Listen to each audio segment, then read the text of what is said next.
같이 있습니다. 내 의의 하나님이여, 내가 부를 때 응답하소서. 내가 곤란 중에 나를 너그럽게 하셨사오니 나를 긍휼히 여기사 나의 기도를 들으소서. 인생 들어가는 때까지 나의 영광을 변하여 욕되게 하며 허사를 좋아하고 교회를 여호와께서 자기를 위하여 경건한 자를 택하신 줄 너희가 알지어다. 내가 부를 때 여호와께서 들으시리로다. 너희는 떨며 범죄치 말지어다. 자리에 누워 심중에 말하고 잠잠할지어다. 의의 제사를 드리고 여호와께 의뢰할지어다. 여러 사람의 말이 우리에게 선을 보일 자 누구뇨? 하오니 여호와여, 주의 얼굴을 우리에게 비춰주셔서 주께서 내 마음에 주신 기쁨은 저희의 곡식과 세포들이 풍성할 때보다 더하나이다. 언이 눕고 자기도 하리니 나를 안전히 거하게 하시는 이는 오직 여호와시니이다. 아멘. 시편 4편은 지난 수요일 날 우리가 생각한 시편 3편과 같은 상황 속에서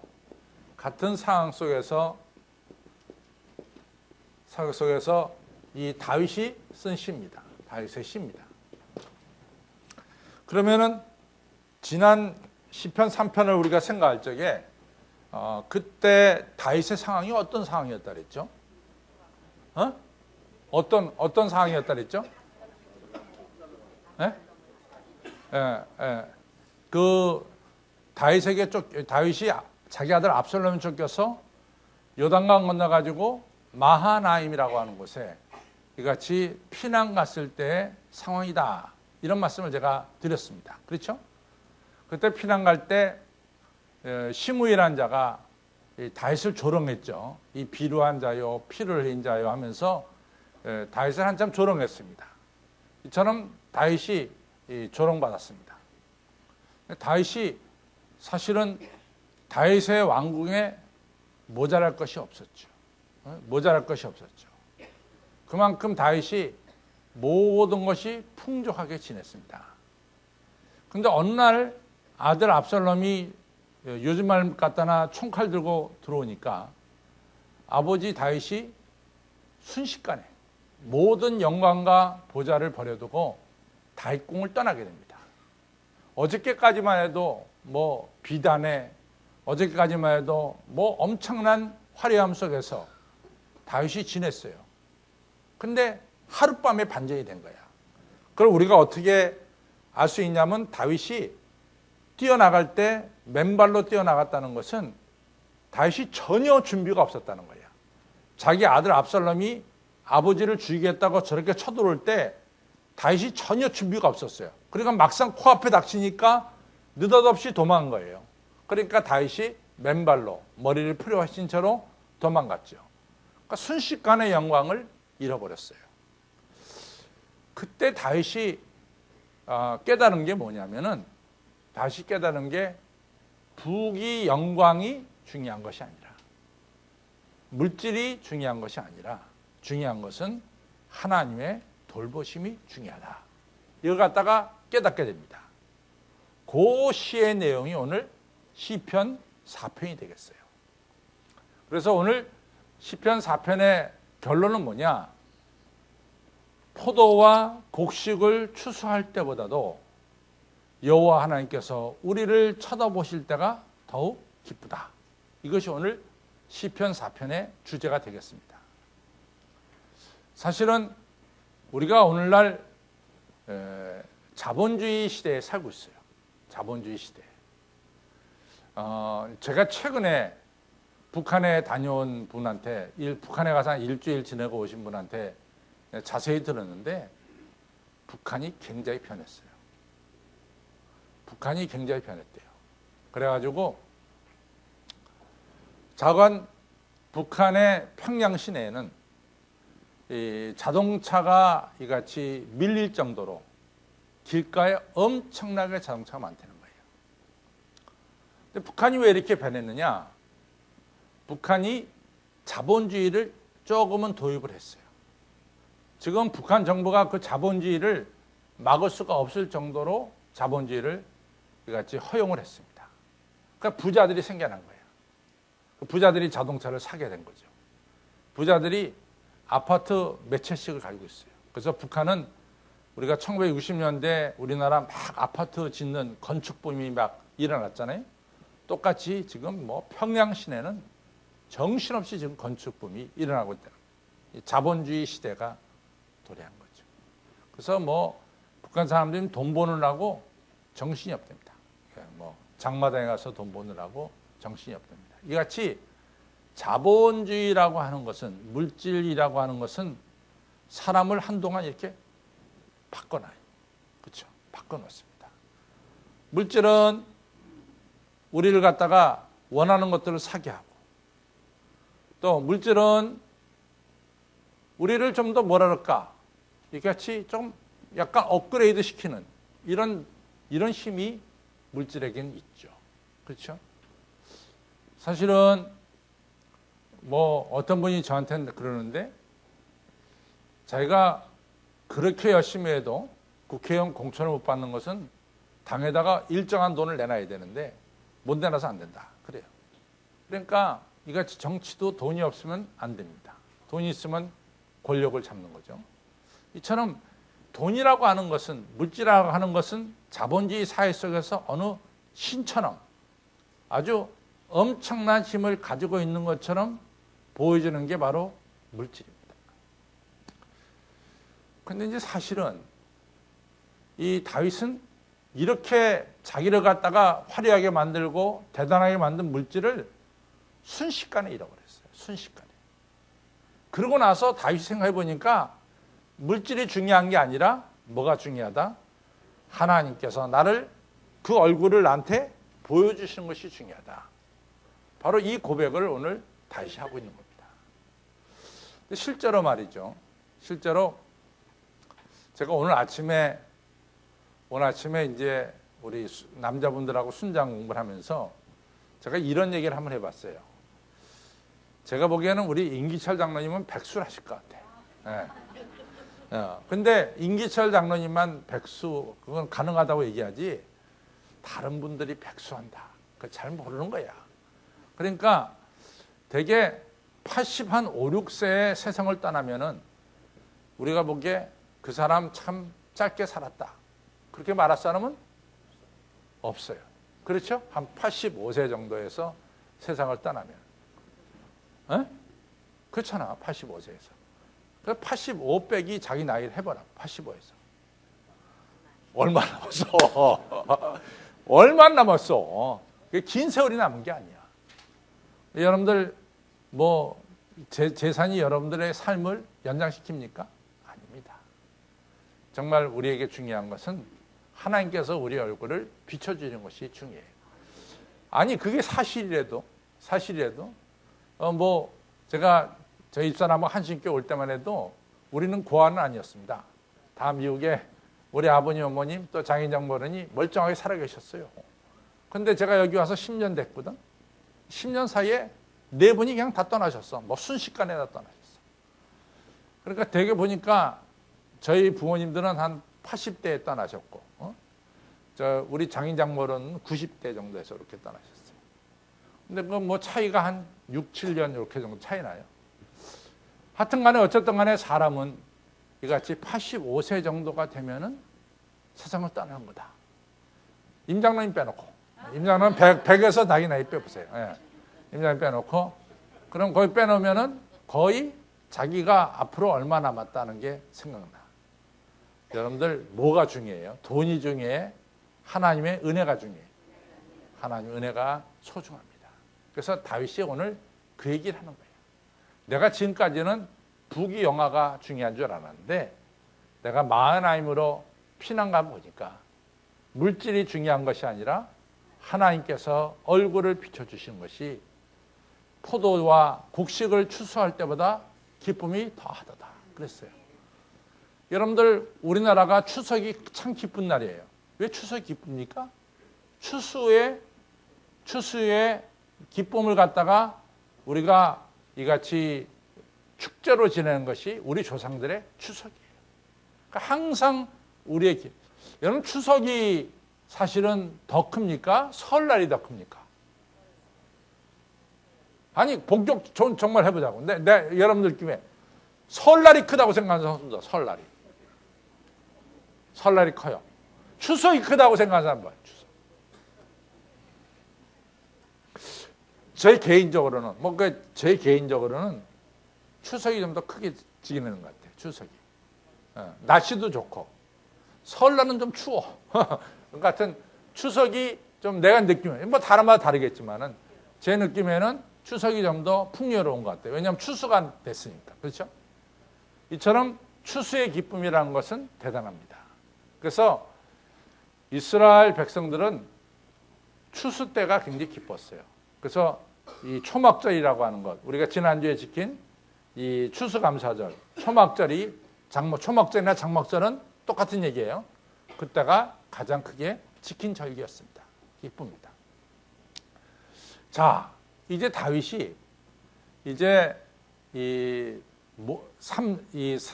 3편에서도 그랬지만은 지금 마하나임으로 쫓겨가서 이같이 피난 정부 생활을 하면서 다윗이 하나님께 기도한 거예요.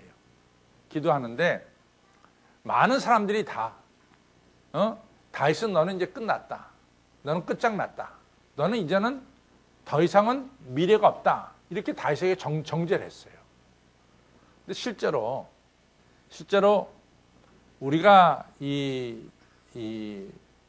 살면서 이게 느끼는 것은 제가 외국 생활하고 한국 생활하고 조금 다른 게 뭐냐면은 외국에서 생활하는 우리 교포들이라든가 외국 생활하는 사람들은 한번 이렇게 이게 넘어져도 또 다시 일어날 기회가 좀 있어요. 외국에서는 다 털어먹거든. 다 털어먹어도 또 다시 시작하는 다시 쓰는 경우가 있다고. 근데 서울에서는, 한국에서는 한 번 다 잃어버리면은 그 다음엔 재기하기가 참 어려운 것 같아. 우리 현재 여기서는. 그래서 참 이게 한 번 실수한다는 게 참 한국에서는 어렵다. 미국에서는 뭐 이같이 다 망했어도 다시 뭐 몸으로 떼기 시작하면서 이렇게 돈을 모아가지고 조그맣게 장사해가지고 그것이 또 잘 되면은 다시 일어서는 경우가 있거든요. 그런 거 많이 봅니다. 목회하면서. 근데 우리나라는 그건 좀 어렵지 않은가. 좀 그것이 조금 다른 것 같아요. 근데 어쨌든 간에 다윗이 저렇게 아들에게 쫓겨가지고 저 요단강 건너서 마하나임으로 갔을 때 사람들은 다 다윗이 끝났다 그랬어요. 당신은 이제 끝이다. 근데 다윗은 절대로 자기가 끝이 아니라고 생각했어요. 왜? 살아계신 하나님께서 나의 기도를 들어주시니까 절대로 끝이 아니다 그랬어요. 그것이 바로 1절입니다. 1절을 같이 보겠어요. 1절을 보면은 다윗이 바로 그 얘기를 하고 있습니다. 시편 4편 1절입니다. 내 의의 하나님이여 내가 부를 때 응답하소서. 곤란 중에 나를 너그럽게 하셨사오니 나를 국리하게 여기사 나의 기도를 들으소서. 그러니까 다윗은 마하나임으로 피난 갔어도 하나님은 틀림없이 자기의 기도를 들어준다고 생각했어요. 자기는 경건한 사람이라고 분명히 믿었습니다. 왜? 제가 경건이 뭐라고 그랬어요? 경건이란 뭐냐? 하나님 은혜를 깨닫고 표현하는 것이 경건이야. 그러니까 다윗은 자기는 적어도 하나님 은혜를 깨닫고 하나님 은혜에 대해서 표현할 줄 아는, 진심으로 감사할 줄 아는 사람이 바로 자기라 이거지. 그러면 하나님께서 틀림없이 이 경건한 자의 기도를 들어주신다고 말이야. 자기가 비록 마하나임에 이같이 아주 불쌍하게 비참하게 끌려갔지만은 그곳에서 하나님은 나의 기도를 들어주시고 나를 다시 회복시켜 주시는 하나님이심을 다윗은 믿었어요. 왜? 나는 적어도 하나님만을 바라보고 하나님만을 의지하고 하나님에 대해서 찬양하는 경건한 사람이니까 하나님은 경건한 자의 기도를 들어주신다 이렇게 생각한 거예요. 그런 믿음이 우리에게 있어야 돼. 하나님이 우리의 기도를 들어주십니까? 안 들어주십니까? 들어주세요. 왜? 나는 그래도 적어도 하나님의 은혜를 깨닫고 표현할 줄 아는 자야. 감사할 줄 아는 자야. 그렇죠? 그때 하나님은 경건한 자의 기도를 들어주세요. 그러면서 말하기를 너희들 나에 대해서 그렇게 함부로 얘기하지 말아라. 너희들 자꾸만 나한테 너는 이제 끝났다. 너는 나쁜 놈이다. 너는 비루한 자다. 너는 뭐 자꾸만 그러는데 그런 얘기 좀 그만해라. 너 언제까지 나에 대해서 이렇게 같이 거짓말과 괴율과 이런 잘못된 얘기로 이 사람을 갖다가 이같이 함부로 얘기하느냐. 너희들 틀림없이 그 말할 때 너희들 후회할 날이 올 것이단 말이야. 오늘 그 얘기하는 거예요. 자, 봅시다. 같이 읽겠습니다. 2절부터 보겠습니다. 인생들아, 시작. 인생들아, 어느 때까지 나의 영광, 여기서 다윗의 영광을 편하여 욕되게 하며 허사를 좋아하고 괴효를 구하겠느냐. 너희들 어느 때까지 나의 영광을 이같이 욕되게 하고, 뭐 다윗을 갖다가 이 비루한 자요, 이 피를 흘린 자요, 이 못된 자요, 언제까지 다윗에 대해서 너희들 이렇게 함부로 얘기하겠느냐. 욕되게 하며 허사를 좋아하고 내가 하지도 않은 일을 너희들 말하며 어떻게 거짓말로 나를 갖다 이같이 비난하느냐. 이런 얘기입니다. 3절, 여호와께서 자기를 위하여 경건한 자를 택하신 줄 너희가 알지어다. 그러니까 하나님이 경건한 자의 기도를 들어주시는 거예요. 그 다음에 3절 시작. 내가 부를 때 여호와께서 들으시리로다. 틀림없이 하나님은 나를 회복시킬 것이다. 그러니까 4절에 너희는 다시는 떨며 범죄치 말지어다. 자리에 누워 심중에 말하고 잠잠을지어다. 그러니까 정말 나한테 말하고 싶어? 나를 갖다 욕하고 싶어? 그럼 너 조용히 얘기해. 잠잠히 얘기해. 너 잠잘 때 얘기해. 들어놓고 얘기하지 말아라 이거지. 다 듣는다 이거지. 저 다윗이 아주 분명하게 얘기하고 있습니다. 너희들 언제까지 그렇게 떠들면서 함부로 얘기하겠느냐. 정말로 나한테 얘기하고 싶다면은 4절에 너희는 떨며 범죄치 말지어다. 차라리 자리에 누워서 심중에 말하고 그리고 잠잠할지어다. 그리고 너희 죄에 대해서 의의 제사를 드리고 여호와를 의뢰할지어다. 너희들도 여호와를 의뢰하기를 바란다. 이런 얘기입니다. 그다음에 하기를 6절, 7절, 8절입니다. 같이 있습니다. 시작. 여러 사람의 말이 우리에게 선을 보일 자 누구며 하오니 여호와여 주의 얼굴을 들어 우리에게 비추소서. 내 마음에 두신 기쁨은 새 포도주에 풍성할 때보다 더나이다. 내가 평안히 눕고 자기도 하리니 나를 안전히 거하게 하시는 이는 오직 여호와시니이다. 아멘. 여호와께서 우리에게 얼굴을 비치는 것과 비치지 않는 것은 하늘과 땅의 차입니다. 여러분들 사울 왕의 고민이 뭐였냐면은 사울 왕이 막 기도했어요. 하나님께 부르짖어 기도했어요. 막 제사장을 찾아가서 우리를 위해서 기도해달라고 막 그랬습니다.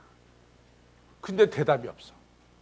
대답이 없으니까 사울 왕이 하도 대답이 없으니까 그 다음에 찾아온 것이 뭐냐면은 이 무속한 여인을 찾아간 거예요. 그러니까 하나님께서 사울 왕에게는 얼굴을 비춰주지 않았습니다. 그것이 하나님의 심판이에요. 근데 여러분 아시다시피 이 야곱에게는 창세기 32장에서 야곱은 하나님의 사자를 봤어요, 안 봤어요? 봤죠. 그리고 하나님의 사자가 이같이 야곱에게 축복해 줬어요. 그때 야곱이 뭐라고 얘기합니까? 내가 하나님의 얼굴을 뵙고도 죽지 아니하였다. 그리고 하나님께서 나에게 이같이 은혜를 베풀어 주셨다. 그래서 그걸 장소를 뭐라고 불러요? 분이엘이라고 부른 거예요. 여러분 가지의 얼굴에 하나님의 얼굴이 비춰질 때 그것이 바로 축복이고 그것이 바로 은혜입니다.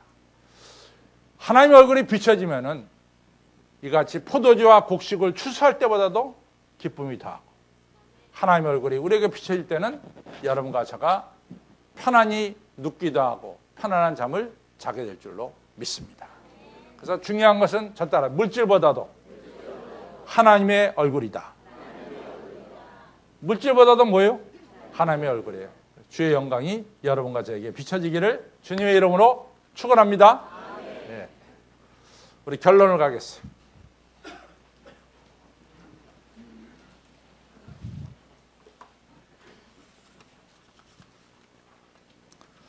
같이 있습니다. 시작. 진정한 기쁨은 곡식과 포도주로 인하여 오는 것이 아니라 하나님을 만남으로 오는 것입니다.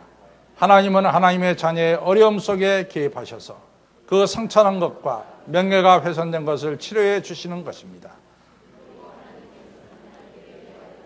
기도하는 자에게 하나님의 얼굴의 빛을 비추어 주시는 것입니다. 성도 여러분, 어려운 일 당할 때 하나님께 간구하시기 바랍니다. 그래서 우리의 기도를 들으셔서 우리를 바라보시는 하나님을 뵙기를 원합니다. 우리가 하나님을 배울 때 모든 문제가 해결되고 나아가 마음의 기쁨과 평강을 우리에게 주십니다. 이러한 은혜와 축복을 받으시기 바랍니다. 아멘. 하나님의 얼굴을 꼭 뵈시기를 주님의 이름으로 축원합니다.